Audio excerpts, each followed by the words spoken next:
আজকে একসাথে আপনাদের সাথে ৬ টা কেকের ডেকোরেশন শেয়ার করব। কারণ আজকে আমার টোটাল ৬ টা কেকের অর্ডার ছিল। আর সবগুলা কেকই হচ্ছে আমি একটা ভিডিওর মধ্যেই রেকর্ড করেছি।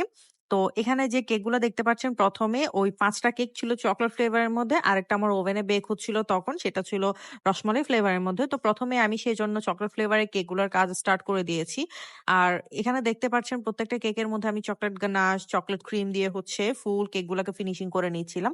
প্রত্যেকটা কেকই হচ্ছে আমি এভাবে করছিলাম যেহেতু প্রত্যেকটা কেকই হচ্ছে চকোলেট ফ্লেভারের কেক ছিল। আর আপনারা তো জানেনই যে আমার কাস্টমার আমার করা চকোলেট কেকগুলো খুবই পছন্দ করে। সেজন্য দেখা যায় বেশিরভাগ কাস্টমারই আমাদের থেকে এই চকোলেট ফ্লেভারের কেকগুলো অর্ডার করে থাকে।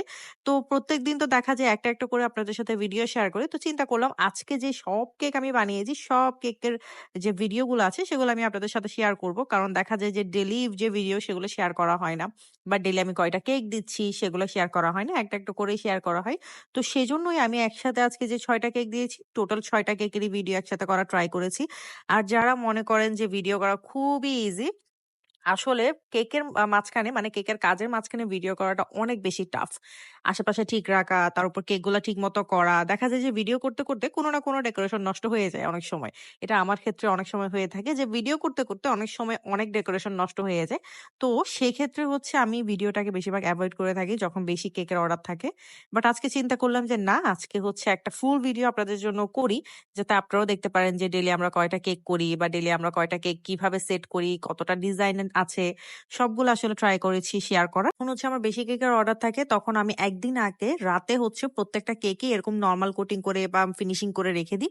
এতে করে হচ্ছে পরের দিন সকালে উঠে যে ডিজাইন গুলো আছে সেগুলো খুব সহজভাবেও করা যায়, প্লাস ডিজাইন গুলো খুব ভালো মতো বসে।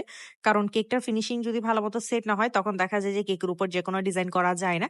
সেজন্য আমি একদিন আগে রাতেই হচ্ছে করে দেন হচ্ছে ফ্রিজের মধ্যে সারা রাত আমি এগুলাকে সেট করি ফিনিশিংটা। তারপর আমি কেকগুলোর উপর যা, যা টপার আছে বা যা ডেকোরেশন আছে সেগুলো করে থাকি আরকি। এরপর আমি এখানের মধ্যে দেখতে পাচ্ছেন একটা হাইট কেক বানাচ্ছিলাম। এটা একটা 1 পাউন্ডের হাইট কেক ছিল। তো ওটাও হচ্ছে আমি রেডি করছিলাম। আর এরই মাঝে বলে ফেলি আমরা হচ্ছি এপ্রিলের ২০ তারিখ থেকে মানে ঈদের পরবর্তী যে ক্লাসটা সেটা শুরু হচ্ছে এপ্রিলের ২০ তারিখ থেকে। সেটা আপনারা পাবেন অফলাইন এবং অনলাইন ২ টা জায়গায়। যারা, যারা চট্টগ্রামের মধ্যে আছেন তারা আমাদের অফলাইন ক্লাসটাতে জয়েন হতে পারবেন। আর যারা চট্টগ্রামের বাইরে আছেন তারা কিন্তু আমাদের অনলাইন ক্লাসটাতে জয়েন হতে পারবেন।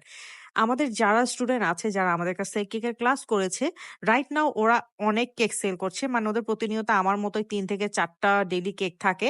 তো যারা, যারা হচ্ছে আসলে ভালোমতো প্র্যাকটিস করেছে বা ভালোমতো শিখতে পেরেছে আসলে তারাই হচ্ছে কেকের বিজনেস স্টার্ট করতে পেরেছে বা করছে। তো অনেকেই ভাবে যে কেকের বিজনেস স্টার্ট করলে হয়তো আমাদের হচ্ছে আপনাদের হবে না, এমন কিছু না। আপনি যদি ভালোমতো প্র্যাকটিস করেন তাহলে কিন্তু আপনি এই জিনিসটা খুব ভালোমতো শিখতেও পারবেন, প্লাস হচ্ছে আপনি এটা সেলও করতে পারবেন।